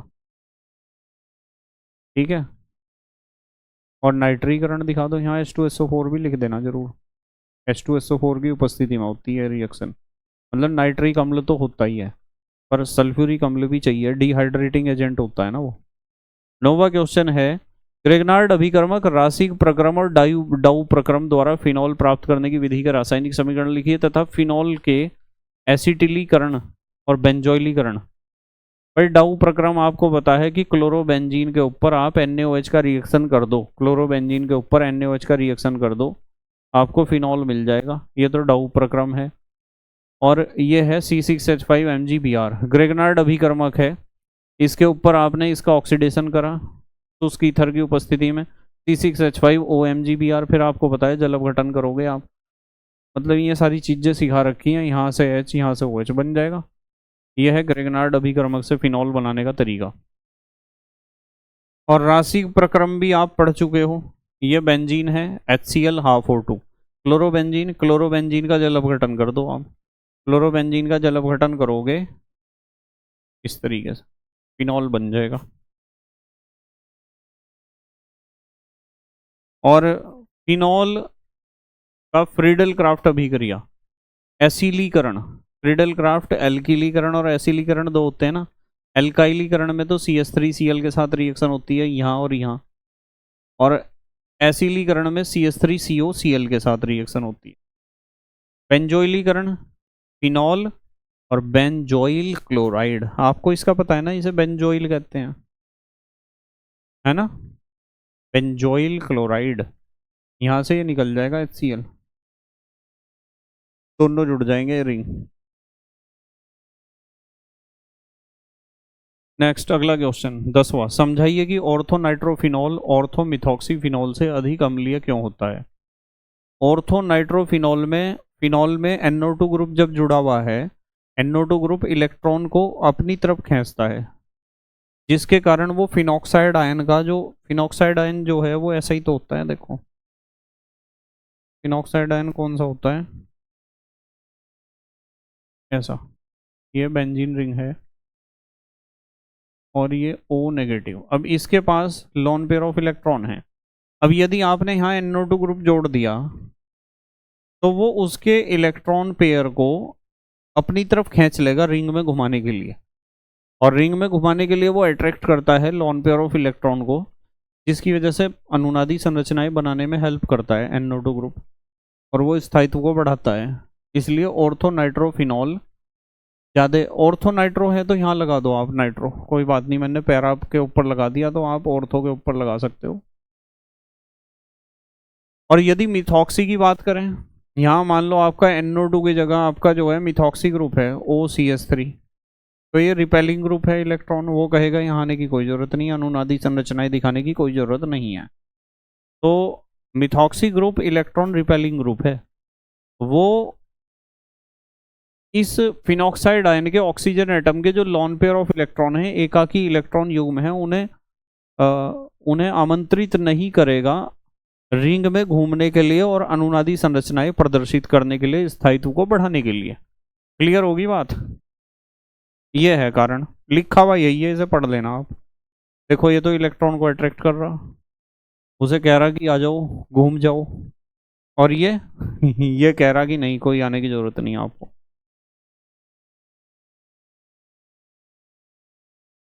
हाँ अगला है अविरत ईथरीकरण और विलियमसन संश्लेषण द्वारा ईथर बनाने का रासायनिक समीकरण लिखिए। एसिटिक एनहाइड्राइड और हाइड्रोजन आयोडाइड के साथ ईथर के रासायनिक अभिक्रियाओं के समीकरण लिखिए और ईथर का एक परीक्षण भी लिखिए। अविरत ईथरीकरण इसे कहते हैं कि आपके पास इथेनॉल है H2SO4 के साथ, जब आप इसे गर्म करोगे तो 140 डिग्री C पर 2 अणु ले लो इसके और डाई इथाइल ईथर बन जाएगा, यह है। और विलियमसन संश्लेषण आपको पता ही है, एक तो एल्काइल हैलाइड है, एक सोडियम एल्कोक्साइड है, दोनों का रिएक्शन कराओ, NaX बीच में से निकल जाएगा, ईथर मिल जाएगा। ठीक है, एसिटिक एनहाइड्राइड के साथ रिएक्शन बता दोगे, HI के साथ रिएक्शन बता दोगे, पेरोक्साइड की उपस्थिति का परीक्षण, इसे तो पढ़ लेना आप। नेक्स्ट देखो, निम्नलिखित को उदाहरण सहित समझाइए। असम्मित ईथर उसे कहते हैं जिसमें दोनों तरफ ग्रुप अलग अलग अटैच हों। ऑक्सीजन के दोनों तरफ एक जैसे ग्रुप अटैच हैं तो सम्मित ईथर, और दोनों तरफ अलग अलग टाइप के ग्रुप अटैच हैं तो असम्मित ईथर। एग्जाम्पल दे दो, विलियमसन ईथर संश्लेषण आपको पता ही चल गया क्या है, यह है विलियमसन ईथर संश्लेषण। ठीक है, सोडियम एल्कोक्साइड और एल्काइल हैलाइड का रिएक्शन, इन्हें गर्म कर दो, ईथर बन जाएगा। अगला क्वेश्चन, निम्नलिखित अभिक्रियाओं में प्राप्त उत्पादों का अनुमान लगाइए। लो देख लो भाई, ये है, इन्होंने कहा कि आपके पास ये है बेंजीन रिंग के ऊपर OC2H5 है, HBr का इसके साथ रिएक्शन करना है, तो आपको पता है कि यहाँ से C2H5Br निकल जाएगा, है ना, फिनॉल बन जाएगा। ये है बेंजीन रिंग के ऊपर OC2H5, सांद्र H2SO4 और HNO3। सांद्र H2SO4 और HNO3 के उपस्थिति में जब रिएक्शन होगा तो यहाँ नाइट्रीकरण होगा, इसका क्या होगा, नाइट्रीकरण। और ये है, इसका आप जब जल अपघटन करोगे तो यहाँ मार्कोनिकॉफ रूल लगेगा, H पॉजिटिव OH नेगेटिव, यहाँ OH आ जाएगा और यहाँ आ जाएगा H positive OH negative, isopropyl alcohol बन जाएगा। देखो यहाँ देखो क्या हुआ, C2H5Br निकल गया, OH बन गया, वहाँ फिनॉल बन गया। यहाँ देखो क्या हुआ, यहाँ ऐसा हुआ कि ये OHNO2 लिखते हैं ना, इसे नाइट्रीकरण हुआ है। और यहाँ एक तो इसके जस्ट बराबर में पोजीशन ये है ऑर्थो, या तो यहाँ होगा रिएक्शन, NO2 ग्रुप ये जुड़ गया देखो यहाँ, और या फिर इसके जस्ट अपोजिट ये है, या फिर यहाँ होगा रिएक्शन, HOH यहाँ से निकलेगा, NO2 ग्रुप यहाँ जुड़ गया। देखो nitro ortho nitro para nitro product मिलेंगे, और ये है इसका तो आइसोप्रोपाइल अल्कोहल बन गया, या फिर आप प्रोपेन टू ऑल भी कह सकते हो, IUPAC नाम लिख रखा है, आइसोप्रोपाइल अल्कोहल भी कह सकते हो। किण्वन किसे कहते हैं? इस प्रक्रिया के लिए अनुकूल परिस्थितियां क्या हैं? तो किण्वन तो आपको पता है, फर्मेंटेशन। जो आपकी मम्मी घर पर भटूरे बनाती हैं, भटूरे बनाने से पहले जो क्रिया होती है उसमें बेकिंग सोडा, इनो मिलाती हैं ना मैदे में, बनाते समय उसका आटा भटूरों का, तो वो किण्वन ही तो होता है। देखो, किण्वन वह प्रक्रम है जिसमें कार्बनिक यौगिक जीवाणुओं या सूक्ष्म जीवों द्वारा धीरे धीरे सरल कार्बनिक पदार्थों में अपघटित हो जाते हैं, अर्थात यह क्रिया जीवों द्वारा संपन्न होती है। यह एक ऊष्माक्षेपी प्रक्रम है। इस प्रक्रम में कार्बन डाइऑक्साइड गैस की तीव्रता से निकलने के कारण विलयन उबलने लगता है। CO2 गैस निकलती है ना, सिखा रखा है, अब मैं ज़्यादा डिटेल में तो नहीं जाऊंगा। उदाहरण, दूध का जमना, गन्ने के रस द्वारा शराब का बनना। किण्वन क्रिया के होने के लिए निम्नलिखित परिस्थितियां आवश्यक हैं। नंबर 1, इसके लिए ताप 25 से 30 डिग्री सी होना चाहिए, क्योंकि उच्च ताप पर एंजाइम निष्क्रिय हो जाते हैं। नंबर 2, विलयन तनु होना चाहिए, क्योंकि तनु विलयन में एंजाइम अधिक सक्रिय होते हैं। नंबर 3, विलयन का पीएच परिसर 6 से 8 तक होना चाहिए। नंबर 4, अभिक्रिया में परिरक्षक अनुपस्थित होने चाहिए, क्योंकि इनकी उपस्थिति में एंजाइम नष्ट हो जाते हैं। अब हम आगे बैठे अगले पड़ाव पर अपने। हमने फास्ट ट्रैक रिवीजन कर लिया, 1 नंबर वाले क्वेश्चन देख लिए, 2 नंबर वाले देख लिए, 3 नंबर वाले देख लिए। 5वें पड़ाव पर हैं हम, लघु उत्तरीय प्रश्न सेकंड पार्ट, 4 नंबर वाले क्वेश्चन हम डिस्कस करने जा रहे हैं। ठीक है, 4 नंबर वाले क्वेश्चन। इसमें क्वेश्चन है, इस क्वेश्चन को देखो, एथेनॉल के निर्जलीकरण की क्रियाविधि समझाइए। इथाइल अल्कोहल का निर्जलीकरण, ठीक है, अथवा किसी अल्कोहल की किसी एक निर्जलीकरण अभिक्रिया का रासायनिक समीकरण लिखिए। अथवा इथेनॉल के निर्जलीकरण अभिक्रिया की क्रियाविधि को चरणबद्ध तरीके से समझाइए। ग्रेनार्ड अभिकर्मक की सहायता से प्राथमिक, द्वितीयक तथा तृतीयक अल्कोहल के निर्माण का रासायनिक समीकरण लिखिए। अथवा अल्कोहल के निर्जलीकरण द्वारा ईथरों के विरचन के एक उदाहरण का रासायनिक समीकरण लिखिए। अथवा निर्जलीकरण अभिक्रिया से आप क्या समझते हैं? अल्कोहल के निर्जलीकरण अभिक्रिया की क्रियाविधि समझाइए 2025। देखो, निर्जलीकरण क्या होता है कि आप कोई अल्कोहल लो, कंसंट्रेट H2SO4 के साथ गर्म कर दो, और जो भी H2O जब उसमें निकलेगा तो उसे ही निर्जलीकरण हम कहते हैं। अब देखो, जैसे यहाँ एक चीज देख रहे हैं आप, यहाँ हमने 140 पर गर्म करा तो ईथर बन गया, और वहां गर्म करा था हमने 170 180 पर, तो वहां बन गया था एल्कीन। और ये भी आपको पता है कि इसकी क्रियाविधि बतानी है। क्रियाविधि में देखो आपको क्या करना है। सबसे पहले आपके पास इथाइल अल्कोहल है, CH3CH2OH। सबसे पहले क्या होगा कि इसके ऊपर प्रोटॉन आएगा अटैक करने के लिए। अब प्रोटॉन इसके ऊपर क्यों आएगा भाई? ये क्यों आएगा ये प्रोटॉन? प्रोटॉन का मतलब यहाँ H पॉजिटिव आयन क्यों आएगा? क्योंकि यहाँ उसे एक लालच दिखाई दे रहा है, H पॉजिटिव, ये लॉन पेयर ऑफ इलेक्ट्रॉन, तो ये लॉन पेयर ऑफ इलेक्ट्रॉन के लालच में आया है यहाँ, ठीक है, और इसने एक लॉन पेयर ऑफ इलेक्ट्रॉन ले लिया, H पॉजिटिव आया, पॉजिटिव चार्ज, तो प्रोटोनीकृत अल्कोहल मिलेगा। सबसे पहले तो ये होता है कि अल्कोहल है, वो H पॉजिटिव आयन यानी प्रोटॉन आया, और प्रोटोनीकृत अल्कोहल, H पॉजिटिव आयन को आप प्रोटॉन भी कह सकते हो। तो इस तरह का प्रोडक्ट आपको मिल गया है ना, पॉजिटिव चार्ज। दूसरे स्टेप में क्या होता है? दूसरे स्टेप में होता है कि यहाँ से जो है ना, ये H पॉजिटिव है, इलेक्ट्रॉन का जोड़ा गया यहाँ, और ये H2O निकल जाएगा यहाँ से, H2O निकल गया, और ये आपको कार्बोधनायन मिल गया। दूसरा स्टेप ये है, लैंग्वेज लिखने की जरूरत नहीं है, CH3CH2 पॉजिटिव। तीसरे स्टेप में क्या हुआ? तीसरा स्टेप जो है टेम्परेचर के आधार पर होता है। देखो, तीसरे स्टेप में ये जो CH3CH2 पॉजिटिव था, इसके ऊपर अप्रोटोनीकृत अल्कोहल आ जाता है रिएक्शन करने के लिए, और यहाँ से यहाँ क्या होता है, ये जुड़ जाते हैं आपस में, ये इलेक्ट्रॉन का जोड़ा यहाँ चला जाएगा, क्योंकि यहाँ पॉजिटिव चार्ज है ना इस कार्बन के ऊपर, तो CH3CH2, और यहाँ पहले CH3CH2 था, ये ऑक्सीजन के ऊपर पॉजिटिव चार्ज है H, और फिर क्या होगा, फिर इसमें से ये H पॉजिटिव आयन निकल जाएगा। यही तो था, देखो ये H पॉजिटिव आयन निकल जाएगा यहाँ से और इलेक्ट्रॉन का जोड़ा छोड़ के चला जाएगा यहाँ, तो ये डाई इथाइल ईथर बन गया, ये H पॉजिटिव आयन चला गया। ठीक है, यदि टेम्परेचर ज़्यादा है तो टेम्परेचर ज़्यादा में दो अणु आपस में ना जुड़कर एक ही अणु जो था हमारा CH3CH2 पॉजिटिव जो स्पीसीज थी, इसमें से यहाँ से H पॉजिटिव आयन निकल कर चला जाता है, यहाँ से ये पॉजिटिव चार्ज को ले गया अपने साथ, CH2 डबल बॉन्ड CH2 बन गया। तो मतलब कहने की बात यह है कि आपको ये स्टेप वाले रिएक्शन लिखने हैं और कोई नहीं करना और कुछ भी काम। फॉर्मल्डिहाइड की ग्रिग्नार्ड अभिकर्मक से रिएक्शन इन्होंने पूछी थी, लिख दोगे आप? पता है ना आपको रिएक्शन फॉर्मल्डिहाइड की, ऐसे रिएक्शन कराई है मैंने आपको नोट्स में। देखो HCH डबल बॉन्ड O, इसका रिएक्शन कराया है कि यहाँ एल्काइल ग्रुप तो यहाँ जुड़ जाता है एक बॉन्ड और मैग्नीशियम हैलाइड यहाँ, तो ये प्रोडक्ट बनता है। अब आप इसका जल अपघटन करते हो तो यहाँ से बॉन्ड तोड़ना सिखाया, HOH, ये तो निकल गया साइड प्रोडक्ट, ये निकल गया। और यहाँ आपको मिल गया एल्कोहल, RC के पास 2H, RCH2OH। सारे रिएक्शन सिखा रखे हैं आपको सारे। देखो ये एल्डिहाइड कोई सा भी है, RMgX का रिएक्शन करो, जल अपघटन करो। ठीक है बेटे, तो ये हमने 50% रिवीजन इस चैप्टर का कर दिया, 50% मैं आपको कल करा दूंगा।